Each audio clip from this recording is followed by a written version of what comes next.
I don't really know how I'm supposed to start this video, but I feel I should talk about it for my for my sake. So if you don't want to listen, don't listen. I don't really care. I need to talk for a minute. Also, there is some disturbing thoughts, or I'm not going to show anything. If I do, I will let you know. But I'm not. But it's some disturbing content ahead, probably. So about a week ago, or just over a week, we had found out that my grandpa was put into the hospital. As in, he went into cardiac arrest. He went 25 to 30 minutes without oxygen to his brain. I don't know how much you know of or medical stuff, but you can usually go about 3 or 4 minutes without oxygen to your brain and still be fine. Anything after that, there's most definitely going to be brain damage. So obviously he was well over that mark, which meant he had received some sort of brain damage, whether it was severe or not severe. Well, he was sedated and he was put on a bed, and he pretty much was just doing his own thing. He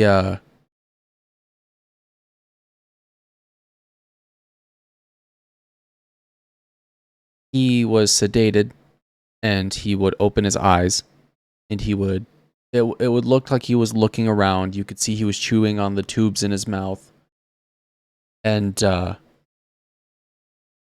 well, it looked like he was awake almost, but if you looked closely, you could tell that it wasn't him. He wasn't aware. He was unconscious.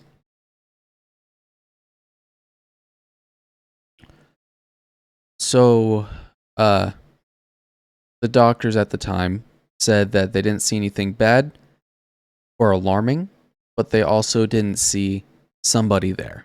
Like it looked like they were just looking at a corpse. Pretty much is how I took it.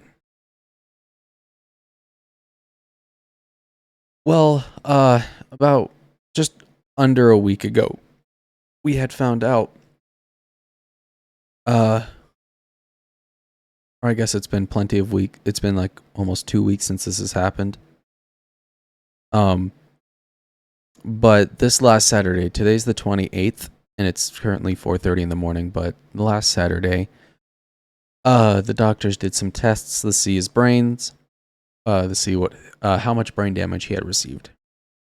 And to shorten the story, it was a lot. And by a lot, I mean there was so much brain damage on his brain that it was it was almost impossible for him to wake up. And if by some miracle he were to wake up, it would not be a life worth living.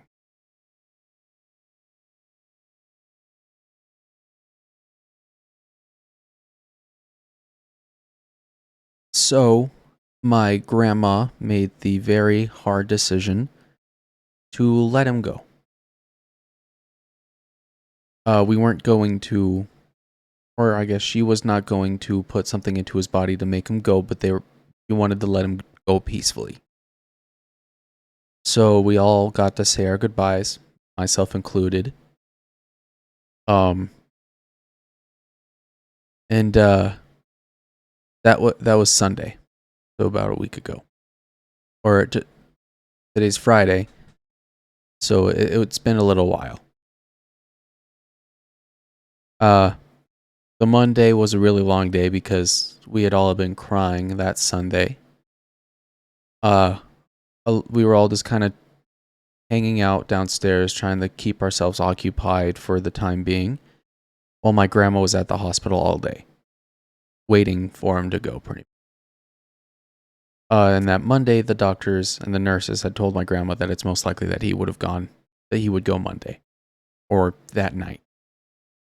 So, 12:36 in the morning on Tuesday, we had gotten the message that he had passed away.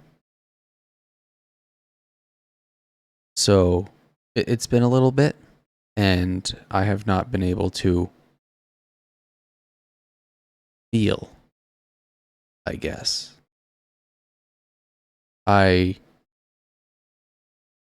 don't know if I feel numb or if it's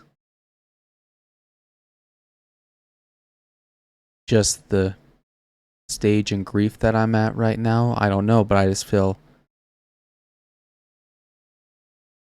I don't know. I feel like everything I do is wrong. I feel like me sitting here recording this video is not right. I feel like I should be in my bed sitting there crying or something. Like everything I do does not feel like the right thing.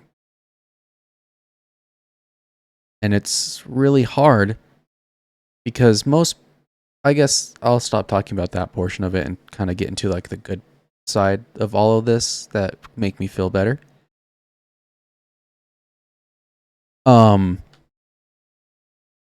So my grandpa, he is not a blood relative. He is not my blood grandpa. He married my grandma while I was 2 years old. So I've known him my entire life. And well, he meant the world to me, pretty much. And it's really hard to explain the relationship we had. It's extremely difficult just for the fact that I'd grown older. Well, actually, not even. It's that type of relationship that I needed in my life to make me who I am. Like, I have never had a relationship like I had with my. He has had probably one of the biggest impacts on my life. When I told him that I was doing this YouTube thing, he was like, when you start getting going, let me know. I know lots of people that would probably want to watch what you make. And I never told him because I didn't want his help as the angsty teenager I was. He was very proud of me, to say the very least, and it was kind of hard at first because when somebody passes away, you feel you never get the time. You never spent enough time with them. You never said I love you enough. You feel like that you took advantage of it, which I most definitely did. And I felt like maybe I wasn't the greatest grandson. Maybe I didn't do the right thing. Maybe I wasn't. I don't know. It's really hard to explain. But I have 3 stories that I would like to talk about just to make me feel better and kind of to forever have his memory be implemented on my channel, I guess. I don't know. I just want to always remember him. So I guess I'll start with like the least important to me to the most important.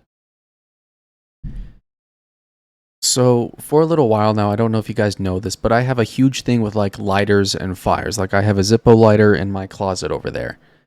And it's just a metal lighter, and I think it's the coolest thing in the world. Well, I think it was like a few days after the 4th of July, I think. My grandpa had come up to me and he handed me a golden lighter with a bunch of Arabic stuff on it. My grandpa was Arabic. So I wasn't really surrounded by his culture, but every once in a while I would eat foods from his culture and etc. So I'll try to show it, but I don't know how well it's going to show up on camera.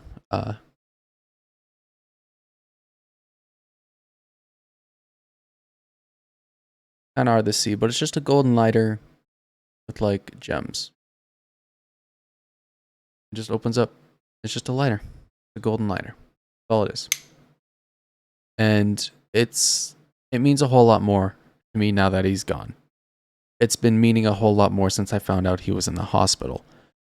But I think the fact that he knew how much I had liked lighters and fire, that he went out of his way to get this for me, or he saw this that he had and was like, I think Tyler would like this. And it just means a lot to me now. And I don't know how to explain it. I don't, these next two things or stories are kind of on the same page. Also, I'm probably not going to edit this. So if you're this far into the video, I apologize. I'm just kind of going. I don't really feel like editing, so just I'm sorry. The next two are kind of on the same level of how important they are to me.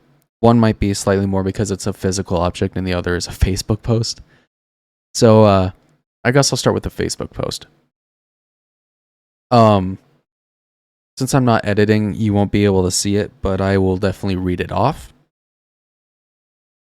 So about May 23rd of 2022, I graduated high school.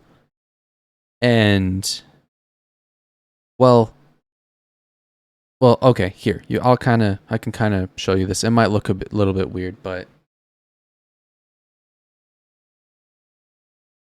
that looks really bad. Yeah, you can't see any of that. You can't see any of that. Kind of see it this way? No.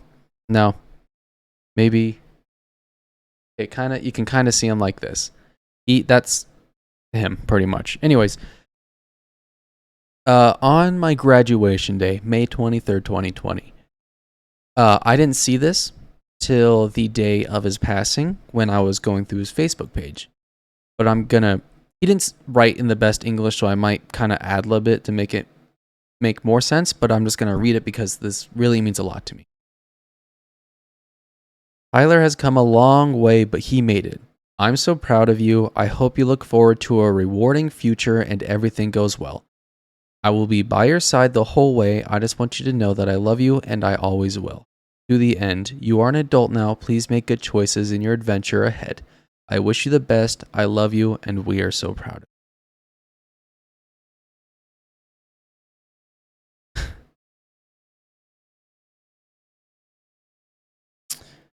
That's I just wish I had seen it before he had passed, just so I knew how much he had actually loved me before he had gone.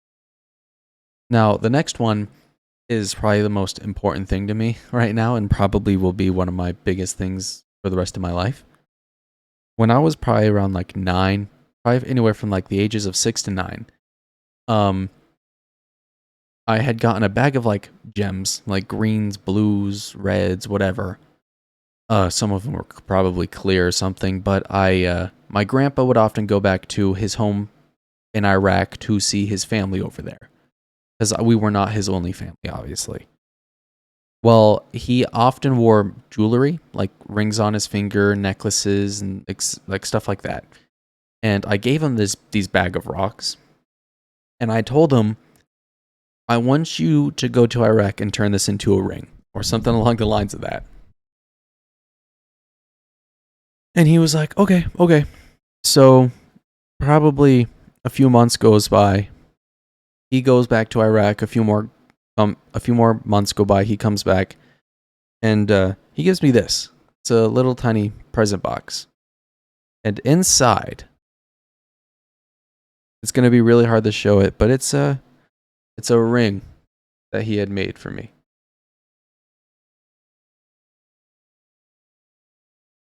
I can't get it to